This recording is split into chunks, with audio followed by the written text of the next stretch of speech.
Hello everybody and welcome back to Wendy's Way. Today we are taking a quick journey in food.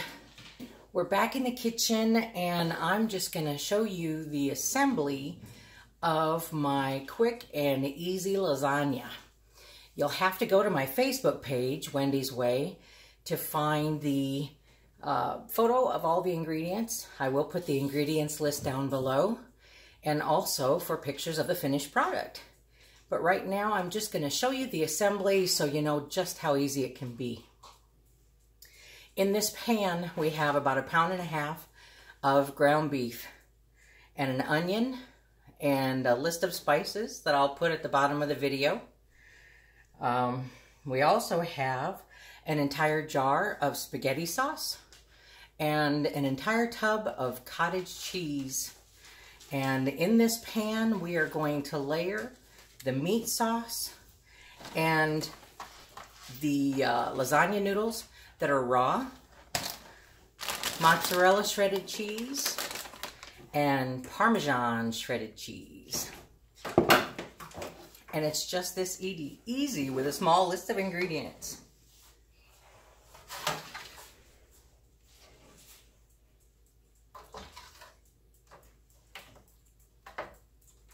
You put a layer of sauce in the bottom of the pan just to get the noodles started because they're going in hard and raw. And you need enough sauce to cook them up and make them soft. In a regular 9x13, you're going to have to probably break a noodle on every row.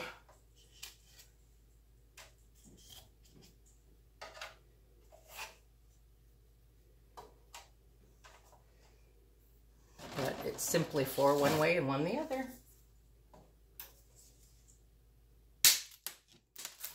I heard that hit the floor. You know, there's going to be 4 little dogs come looking in just a couple minutes. Okay. And then on top of the noodles, you're going to put lots of tomato sauce again.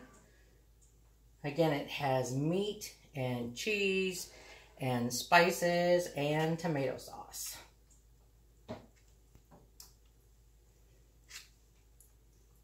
If you see me wiggling around or possibly losing my balance, it's because I'm on a knee scooter. And it's a cool tool, but it gets tiresome. Okay, now is when we're going to throw on the Parmesan. I just want to show you real quick. This lid, it's made by Ball, and obviously I am not sponsored by the Ball Company or anything like it, but they make these that fit a smallmouth jar, and it has a pop top and a shaker. It is the most awesome thing. I use it for Parmesan because I buy it in bulk. I use it for cinnamon sugar. I use it for dehydrated herbs. They're excellent. Okay, then we throw on a little mozzarella.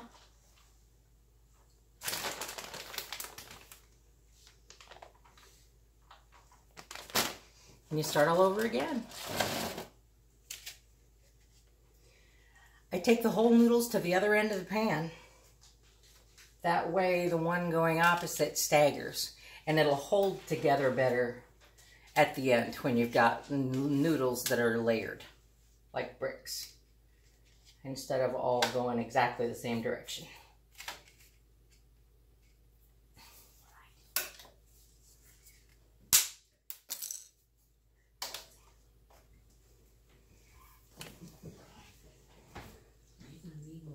Just a few more minutes and we will be able to throw it in the oven. Are you going to need another bag of shredded mozzarella? Okay. When I get done putting this together, I'm going to throw it in a 375 oven for 45 minutes.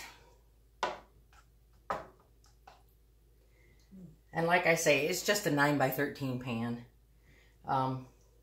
And this makes enough sauce, especially because I used a really big jar of ragu. It makes enough sauce that you can be pretty generous with it. I usually won't use all the sauce. I'll be able to put some away in the fridge and throw it in with some other pasta or some rice or something tomorrow. Because you don't want it to be too soupy. You want it to soak up the lasagna noodles. And then after you take it out of the oven, you let it sit for at least 15, maybe 20 minutes. And that way it's like after you cook meat, you know, it'll rest and it'll tighten up and become firm instead of being sloppy and runny.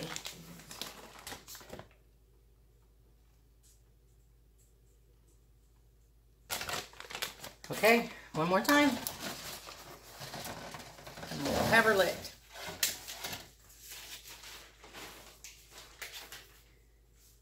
I find this a lot easier than trying to layer the different ingredients. A friend of mine years and years ago showed me this. You know, putting the cottage cheese and everything right in with the tomato sauce and hamburger. And it just seems a lot easier. And you've got cheese all the way through it. You've got sauce all the way through it. And it takes just less than one box of lasagna noodles. If I were using a real lasagna pan, one that's bigger than a 9x13, you might use the entire box of lasagna noodles. And you might use the entire pan of meat sauce. But I'm all about leftovers. I mean, why not? Make 2 meals out of one time in the kitchen. All right, I'm gonna throw a little more on here.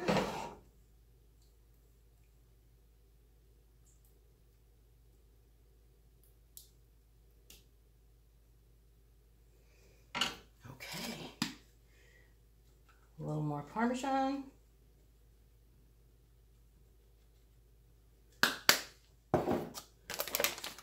A lot more mozzarella. And you like to layer it on the top. Get it just golden brown before it comes out of the oven.